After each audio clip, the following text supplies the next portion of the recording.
Mujica, always a pleasure seeing you, man. One of my favorite teammates in college. You were actually one of the first guys that I met here at Point Park when I transferred from CCAC.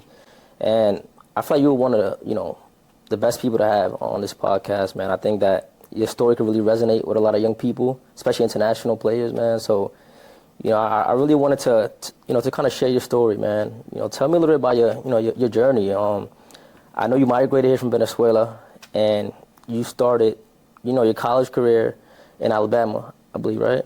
Yeah. Tell me about what the journey was from high school to, that junior college opportunity. First of all, thanks for having me, man. You really are one of the persons that helped me push myself to be better for you and for whoever was around me. You are a very goal-oriented person, and your passion just, I could feel that you wanted to have success for yourself as well as for the people surrounding you. So that really meant a lot and helped me be the best version of myself, to be that teammate, to be that friend. And I'm honored to call you my friend because I know you're doing great things, you're doing big things, and you're going to continue to do so. And I really respect everything that you do. And I respect you as a person as well as just because you show that you're passionate about what you do. And you kind of miss those little things when you're caught up in the day-to-day stuff.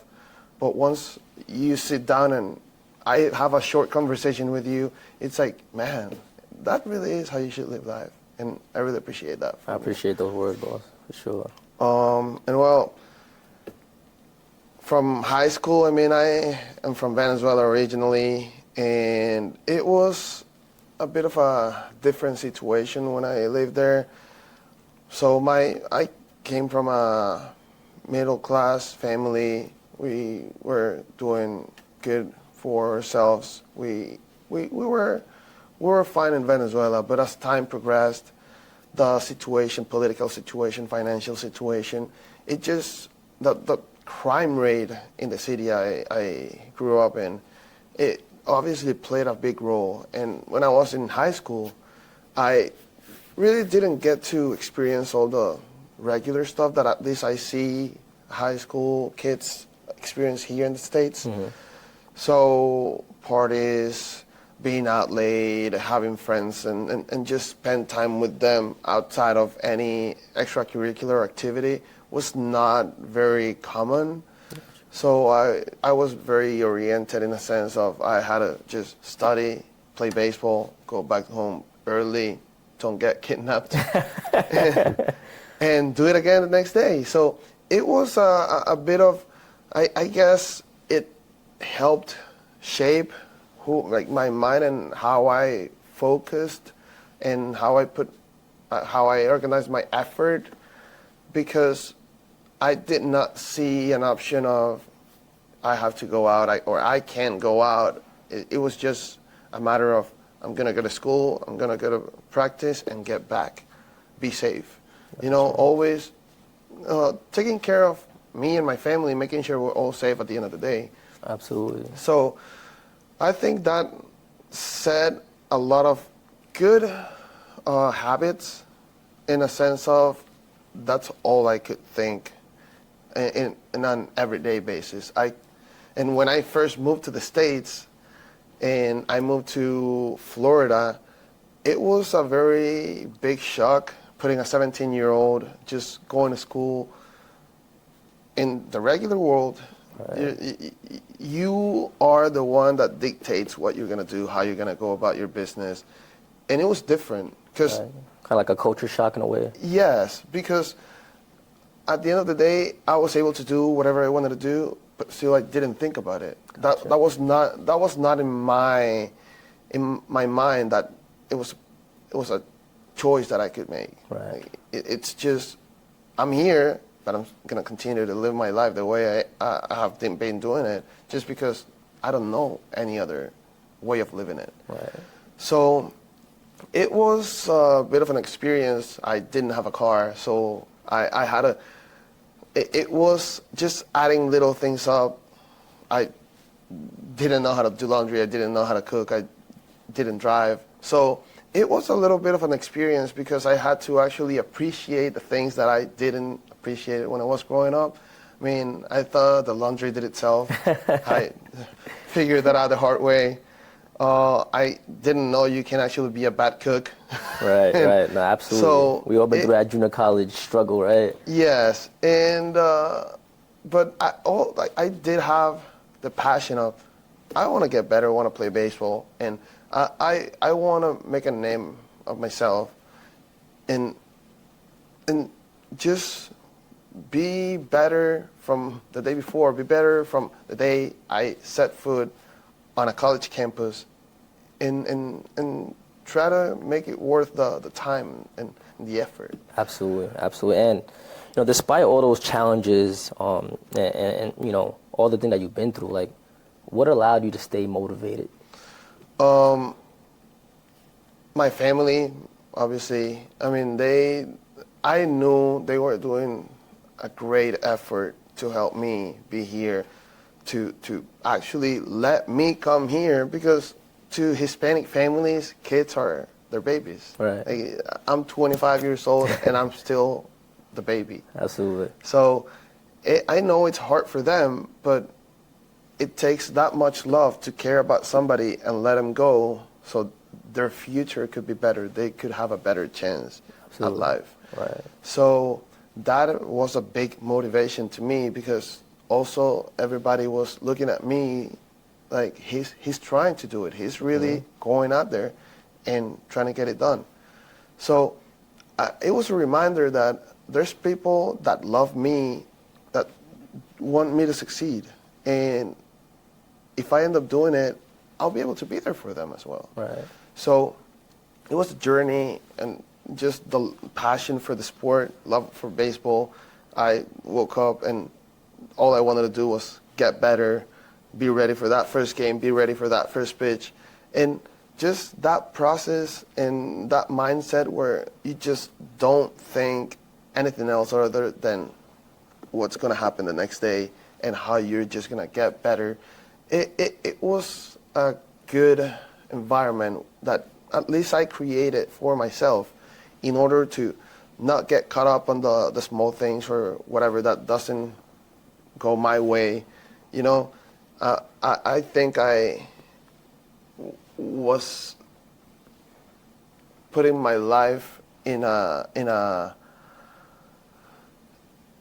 putting my life together in a way that I was able to only look at the big picture, Right. and focus on the process. That's what kind of kept you locked in. And I would also say too, like, I'm sure your family really instilled a lot of great values within you, right? I know your parents had excellent careers in Venezuela as well, and I feel like that work ethic, that consistency, that discipline, that's what really allowed you to be in the United States by yourself, right? And tell me a little bit about that process. You told me that you came to the U.S., right? You came to the U.S. by yourself, right? And Yes. you settled in Miami, I believe. Yes. So tell me a little bit about that, that process.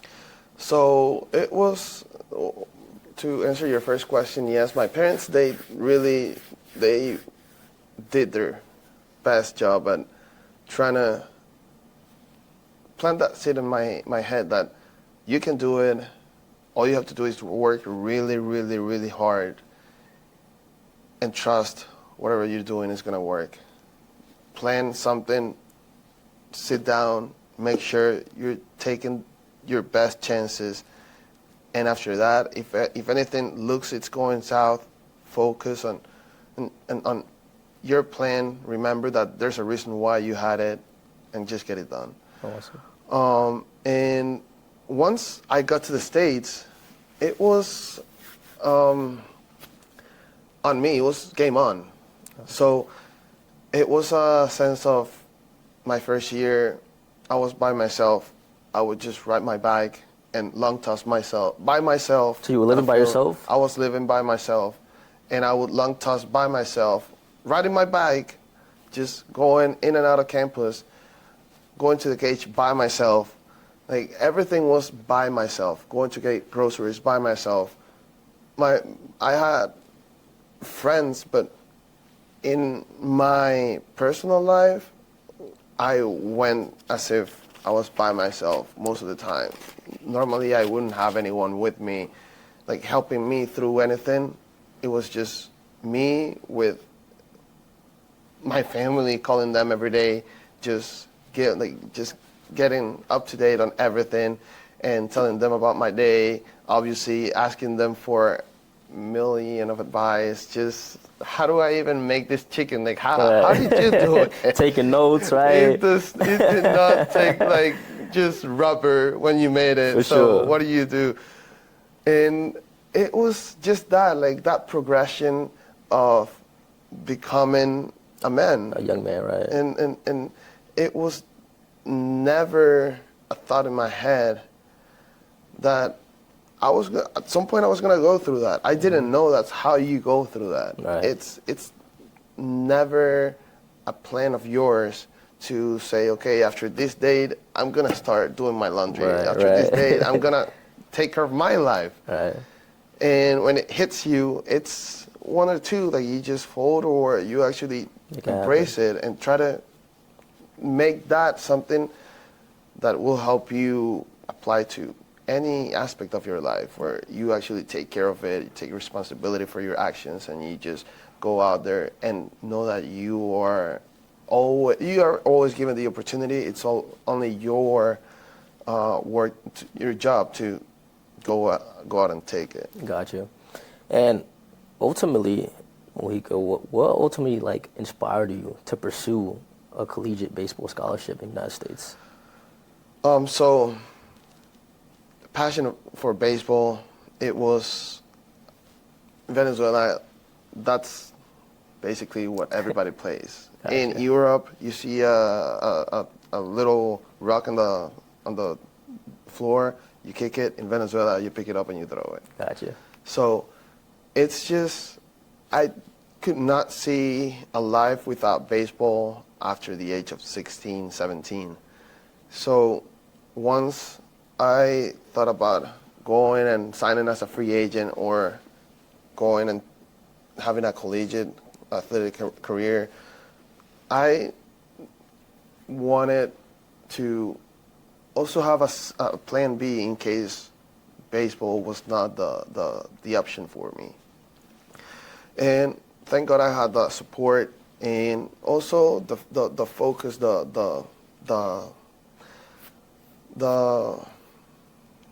passion and work ethic to be able to excel or do my best at both. Absolutely. So once I knew I had that opportunity, I thought that was the best way for me to be successful. Right. And a sense of relief in a way, because I know a lot of international ball players will sign, let's say for a bonus of, let's say $200,000, right? But, you know, when you deduct the fee that you owe the academy, right? You know, by the time you buy, you know, a nice truck, maybe, you know, buy your parents a small home back home in Venezuela, you're not really left with much, right? Yeah, I mean, and not just that, but after that happens, you first lose eligibility years if you wanted to go to college after the fact, or you're still not gonna be living on $200,000 or whatever's left from that bonus for the rest of your life. Absolutely. So it's a big bet that a lot of people are willing to take, but when I put it, like, lay it out on the table and saw the pros and cons, going through college at least gives you something nobody's gonna be able to take away from you. Love that. So after we, as a family, because my parents were definitely there in that conversation, like, we decided that would be the best way.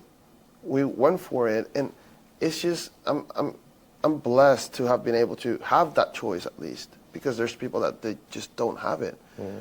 And once I had that opportunity, it was on me to actually do have the best run with it ever. Right. Because I only had one chance. It's not like we had unlimited amounts of money, but we at least knew that we were willing to take the chance and willing to to do it and see where it took, at least took us as a family, because everything we did it as a family. Right. That's awesome. And I'm sure that, when you were going through this process, yes, the mindset was, I'm going to work as hard as possible. And the dream is to sign a pro contract or, sign a collegiate scholarship, right, with a pretty solid program. However, you, in the back of your mind, you thought about that plan B. You knew that if you was to get a great education and you was to get a solid job, you'll be able to hit six figures, no problem, consistently every single year as a salary, right?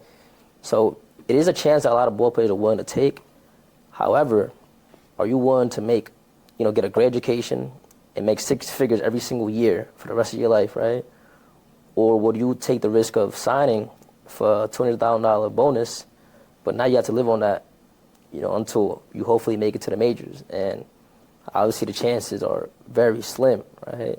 Only a handful of, minor league ball players even get the call up. So I appreciate you for sharing that. And, next thing I really wanted to get into it was how difficult was it to manage the demands of being a student athlete?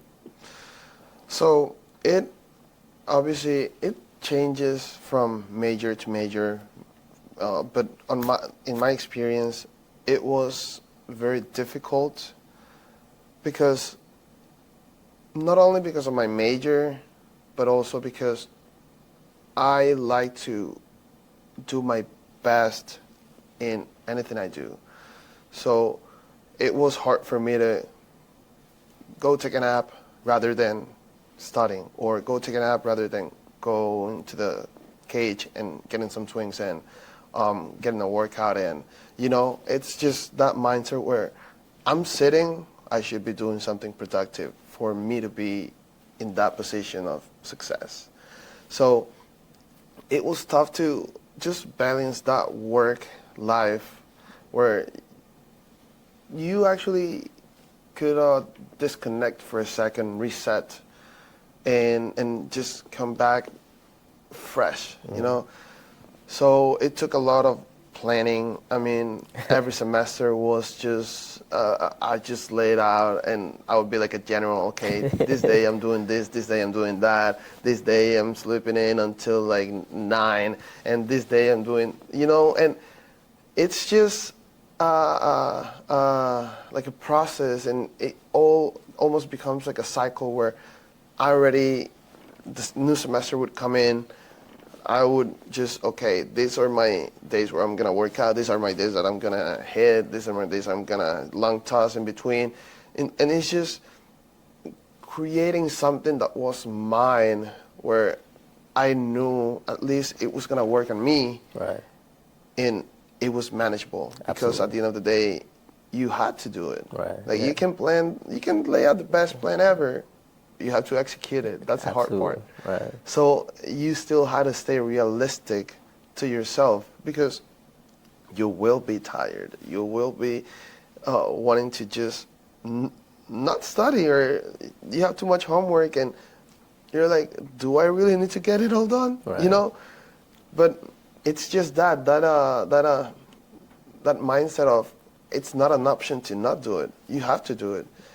And once I got into that rhythm where I felt confident about how I set up all my semesters and how baseball was going, how I felt about it, how my teammates also made it feel like, because once you have a successful team, you have people around you that they're going to push you to be the best version of yourself. It's very easy to know that somebody's going to be there for you in case something goes wrong. Absolutely. Which it's huge, because you're able to focus on other things and know in the back of your mind that if you slip somewhere, somebody's going to be there telling you, hey, this is happening. Right. And that brotherhood that we created, and that sense of, I can tell you something and you're not going to take it the wrong way, knowing that it's just we have to care about each other, because if not, we're by ourselves. Right. That sense really helped to shape that whole schedule where I knew I still had to get it done, but I trusted that I had people behind me also to help me out throughout the way. For sure. And, you know, like, I give a lot of credit to Coach Torres and Coach Rock and the whole Point Park baseball coaching staff, because I feel like they really instilled, you know, that discipline within us, right? Like, I feel like me personally, I really struggled that first year when I transferred to Point Park because I just wasn't accustomed to the discipline, right? And I really appreciate you for kind of like, you know, taking me under your wing and, you know, helping me mentally at the time, because it's a big transition, right? The JUCO level to a four-year school is a big difference, right? You're talking about just the discipline, you know, the order during practice, right? The guys are a lot more, you know, developed and more mature. So, you know, I really want to talk about the time that Coach Torres, we had a weekend conference game. I believe we were at Midway that weekend, and I think you were a minute late, and the bus left you. I remember being on the bus, and Coach Torres is like he was telling the bus driver, Brian, like, go, he's late, he's a minute late. And at the time, I'm sure that, like, you took that really personal, or, you know, you were a little bit frustrated about it. But when you got some time to kind of, you know, think about it, in reality, you know, you either were on time, and if you're on time, you're late, right? So tell me how the PPU coaching staff have instilled that discipline, that work ethic within you. I mean, yes, Coach Torres, he is a character in my life, definitely. And I really am thankful I was able to come to this program, because it's something that teaches you life's tough, get a helmet, you know, like, type of thing. You there's nothing about life that's going to change. You have to change your perspective of it. You have to know that you have to take responsibility of your actions. I was a minute late, and I say today, if that happens in life, that means that's a big meeting for you, big sales time where you can have the best deal of your life. You're late. The guy just doesn't want to do it. Right. That's it. Like, it also teaches you, like, to this day, I'm never gonna be late anywhere else. Right. So, like, it was a learning lesson, right? Exactly. So, like, now I see that, and it's not bad. It's not bad to be responsible. It's not bad to respect somebody else's time. Absolutely. And it's just a different way of doing it, but it works. And they just teach you, you're grown up, own your own actions, and we're here to hold each other accountable no matter what. Don't matter if you're a starting catcher, you're the best pitcher of a rotation, we're going to still hold you to the same standards as the other guys out here. Absolutely. We are not, nobody's better or nobody's bigger than our main, like, core values. Right. So it was very, again, it's a learning experience once you first come to Point Park, but it does feel like you at least are working towards something, and it means a lot that once everybody buys into the program, you can see the difference in between, like, the way we grow as ball players, students, young men. It's just the process and how you go from year 1 to year 4 it's insane, and in a great way, because you're able to handle anything you want right after you walk out that door, because all the experiences that you should have had, you had them already. Absolutely. And, you know, when you think about guys like Isaac Santana, right, good friend of ours, you know, look at the difference, right, compared to when he first got here to PPU and now. When Santana first got here, right, he had a lot of, you know, things to develop on, but the talent, we always saw the talent, right? We always saw the vision, but it was a mental thing in a way, right? And fast forward 2 years later, Santana had an amazing year, and he holds the PPU home run record, right? So I'm super proud of Santana, and when I hear success stories like that, you know, I just think about buying into the program. I feel like a lot of high school ball players don't understand that you could be the most talented kid, right? But if you don't buy in to that college program, you're really going to struggle. And what happens is a lot of these four-year schools, they're trying to recruit a lot of junior college guys because they know that those guys have the maturity, have the work ethic, the bodies are a little bit more developed, right? But in reality, it's really the mindset. So for those high school juniors and seniors, I would say to really start focusing on that discipline, respect people's time, work hard, and carry yourself like a young professional. The next thing I wanted to get into, Luis, was, kind of, engineering. Like, why engineering? Why did you take this path? Is there somebody in your family that motivated you or inspired you to take on this career? Yeah, I mean, my dad's an engineer. Okay. So your dad was an engineer in Venezuela? Yes. Awesome. So engineering was always part of my life. Growing up, I would just go with him to the job sites, play around with the dirt pile, and he was just doing his thing, So I was always around that environment. Him always on the phone, just talking about all the issues and always, in hassle. But it was something that unconsciously I was exposed to. Okay. And once it got to the point where I had to pick my career, I didn't know how I was going to be able to do it with baseball, but I just gave it a try. And it's just, I guess it's funny how life happens, because at some point, I kind of got scared and changed my major for a semester. Okay.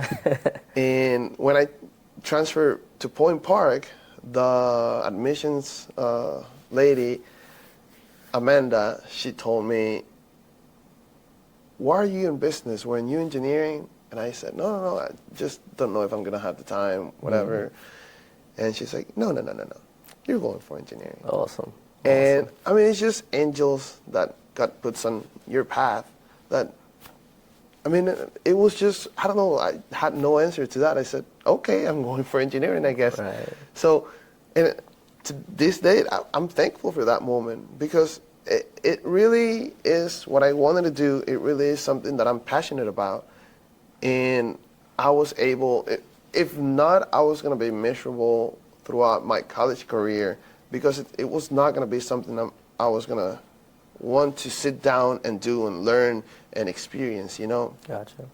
So it also played a big role on how I went about, like, with my schedule, because I also knew that I could just sit down and work through homework the whole night, because I liked it. Right. I enjoyed the process and just the way they shape your mind when it comes to the educational part of the program of Point Park. Right. And I feel like, with that, something that really resonated with me was the power of mentorship, right? If it wasn't for that school counselor here at PPU, that really, told you, like, listen, stick with it, right? I feel like this person really helped you, believe in yourself that you could truly accomplish this degree, right? With the obligations of, our busy baseball schedule and daily practices. And, with that, like, I tell a lot of young kids, right? The biggest issue is that, like, fear a lot of times holds us back, right? I remember when I changed my major from physical therapy to accounting, you doubt yourself, you doubt your abilities, you doubt, if you're smart enough, if you're bright enough, if you're good enough to, do well at that level, right? Especially in corporate America. So I commend you, man, for, locking in and, dealing with the struggles of being a student athlete and, dealing with, being a leader as well, right? You're our starting catcher. You were a big leader on our team. So you had a lot on your plate, so I appreciate you for sharing that. Earlier you mentioned that your dad was an engineer, right? And I feel like sometimes we don't say it enough, right? But I'm sure you were so proud of everything your parents were able to accomplish in Venezuela. So tell me how difficult it was for your family to, leave their country behind, leave all their assets and professions back in Venezuela and start a new life here in the United States. What was that like for you and your family? Obviously, it is tough, and I'm super proud of what they've done to this day today. Still, mostly because they lived their life and did everything they were supposed to be successful, and they were being successful. But that just teaches you life is hard.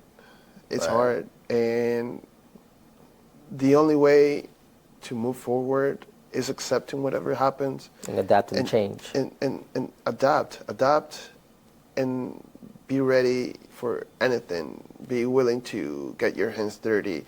Be ready to do whatever it takes to put yourself in the best position to be out there, be successful, be happy, and be with your family, and find that environment that you want to be in. Because you cannot be in a place that is attached to memories if it's no longer livable anymore. Gotcha. And when they had to pick up their stuff and come in here, it was actually a moment where I respected them a lot more, because it showed how humble they are, showed that they are willing to do anything for their family, and just teaches you, makes you think, how can you love somebody so much that you leave everything behind just for the sole purpose of giving all of us a better chance? Awesome. So it was a very learning moment where if they were able to do it at their stage of life and they were willing to do it, it only helps me and my mindset of when I have my family, and even with them still, I know that you can actually do your best to help your family, to be there with them, for them, and it's very special to know that not only you can do it, but you have them with you for any advice, for any situation in your life where you need them. It is a blessing. It is a blessing knowing that they're also willing to do anything for me, for my sister, for my family, and that trust we have in each other, and those lessons they've taught me throughout all these years. It's just a blessing where it's hard to see it by like for yourself, but you in a sense grow so much and respect them so much just because they taught you it's always okay to do it. It's always okay to take that leap of faith. If it's for something you really love, you're passionate about, and you want that to better your life or somebody else's life that you care about. Absolutely. And, and I feel like during those moments where you were probably up till 2 or 3 in the morning studying, and you probably felt a little bit overwhelmed about everything that you had on your plate, I feel like you would think about your family, right? Think about all the sacrifices that they've made to even give you this opportunity. So unconsciously, right, our families really motivate us to reach for the stars, man. And I truly thank you for sharing that story, because I feel like there are a lot of international student athletes that are actually trying to look for opportunities in the United States as well. So, what piece of advice, would you give an international student athlete who's trying to seek opportunities at the collegiate level in the U.S.? My advice would be, don't be afraid. Do it. It's scary, not just for athletes, but also their families. It is a very different environment. It is a challenge. But if you have the opportunity, if you have the means, if you have the passion for it, you only need the work ethic. And there's where it becomes a little tough when somebody that might not know what the right work ethic is, or might not know how life without family is. It's just that moment of realization of, I am going to become a man if I do this. I am going to leave my comfort zone and maybe struggle for a while, but for the best thing of your life, for the best experience of your life, for the best opportunity of your life. Mm-hmm. So it is difficult, yes, but my advice would be, don't be afraid and trust your family, your loved ones, and go out there and just do it for them. Do it Right. for the people that are helping you today, because you know, if you reach your goal, you're gonna be able to be there for them. Absolutely. And, like, one of the things I really want to get into, one of the things I've been thinking about lately is, kind of like what I could do or what we could do to kind of give back to the game that has done so much for us in our lives, right? Obviously, you took on a career in engineering, and I decided to take a career in accounting, right? What do you think we can do back, or you personally feel like you have the time to do to give back to the game of baseball? The best way, I would say, it's be there for whoever's behind you. Even if you don't know the kid, even if you don't know somebody that it's in the situation you were in 5-6 years ago, and it only takes 30 minutes to sit down with them and Mentor pass them, that knowledge. down Gotcha. to them, and just tell them, I felt the same way you did right now. I felt the same way you do right now. Just calm down. This is what happened to me. Like, once you create relationships that were not meant to happen, and you try to help them, telling them, I'm a complete stranger, but we went through the same struggle. Mm-hmm. And I did it. I know you can too. But that doubt sometimes might win, and I'm here to tell you, you will win. That's awesome. If you do this, you'll win. So it's just being able to be generous enough to listen to people's stories, to Mm-hmm. listen to them, to be there for whoever needs it. Because it's not just baseball players, but any type of athlete, any type of young kid that wants to better themselves. Because it's not only giving back to the baseball world that created us, but also give back to the whole society. Right. That's what really I'm really passionate about, is I'm able to build relationships with whoever, and somehow tell them, hey, do it. Right. You know, if I see and I'm able to add something to their lives, I'm gonna do it. Awesome. That's amazing. And, the last question that I have for you is, so I know you remember those summers before fall ball, right? We're just grinding, trying to get in shape and make sure that we're prepared to fight for that starting role that upcoming fall. What piece of advice would you give a high school senior or a junior college transfer that just committed to a 4-year school? What piece of advice would you give them in terms of how to approach this summer, right? So they're prepared for this fall. So my take on summer is, that is your time. That is how you get ready. That dictates who you are as an athlete. And my best advice would be, use the summer to do everything with intent. Use the summer to focus on the things that nobody else does, so you are better, not than anyone else, but you're better than the kid that started the summer. Gotcha. So, in a sense of every rep you take, Game speed. you think, I'm at a game right now. What am I gonna do if this happens? What am I gonna do if this happens? Working out, do it with intent, thinking this is the start of something I'm gonna have to continue, and it's gonna take me to the next level when it comes to the last at bat of the season, when instead of being tired, you're ready for it. You're mid-season shape, you know. And when it comes to your abilities, your movements, your respect for your body, how you take care of it, it's, again, intent.